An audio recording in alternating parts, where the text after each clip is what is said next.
இன்றைக்கி வந்து ரொம்ப ஈஸியாக ஒரு கத்திரிக்காய் சாதம் எப்படி பண்ணுறதுன்னு பார்க்கலாம். இதை வந்து வாங்கிபாத்னு சொல்லுவாங்க. இது வந்து ஒரு கர்நாடகா ஸ்பெஷாலிட்டி டிஷ். இப்போ நம்ம பண்ண போகிறது தான் வாங்கிபாத் பவுடர். ஒரு பேனில் கொஞ்சமாக எண்ணெய், 5 இல்லைன்னா 6 பீஸ் பெடிக்கி சில்லி, அது ஃப்ரை ஆகி வந்ததுக்கப்புறம் அதே பேனில் திருவுன தேங்காய் லைட்டாக வதக்கிக்கலாம். வதங்கும் போது இது மாதிரி வரும். இந்த டைமில் எடுத்து செப்பரேட்டாக அதே பவுலில் வச்சுட்டு அதே பேனில் கடலைப்பருப்பு, உளுந்தப்பருப்பு, வரமல்லி, மிளகு, சீரகம், வெந்தயம், பட்டை, கிராம்பு இதெல்லாம் போட்டு லைட்டாக பொன்னிறமாக வரணும். இது ரோஸ்ட் ஆகி வந்ததுக்கப்புறம் நம்ம ஆல்ரெடி வறுத்து வச்சுருக்கிற தேங்காய், காஞ்ச மிளகா இருக்குல்ல, அதில் போட்டு ஆறுனதுக்கப்புறம் குறைன்னு அரைச்சிக்கலாம். எண்ணெய் சுடை வந்திருக்கு. கடுகு, வேர்க்கடலை, பச்சை மிளகா, கறிவேப்பிலை லைட்டாக வதக்கலாம்.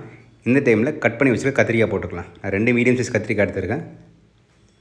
கத்திரிக்காய் லைட்டாக சாத்தே வரணும். அந்த டைமில் தேவையான அளவு உப்பு, லைட்டாக மஞ்சள் தூள் இதெல்லாம் போட்டு கவர் பண்ணி ஒரு 2லேருந்து 3 நிமிஷத்தில் வேக வச்சுக்கலாம். நம்ம திறந்ததுக்கப்புறம் கத்திரிக்காய் வெந்திருக்கு. இந்த டைமில் கொஞ்சமாக புளி தண்ணி, ஒரு எலுமிச்சப்பழம் சைஸில் புளி வந்து ஊற வச்சுருந்தேன். கொஞ்சமாக தான் ஊற்றிருக்கேன் தண்ணி.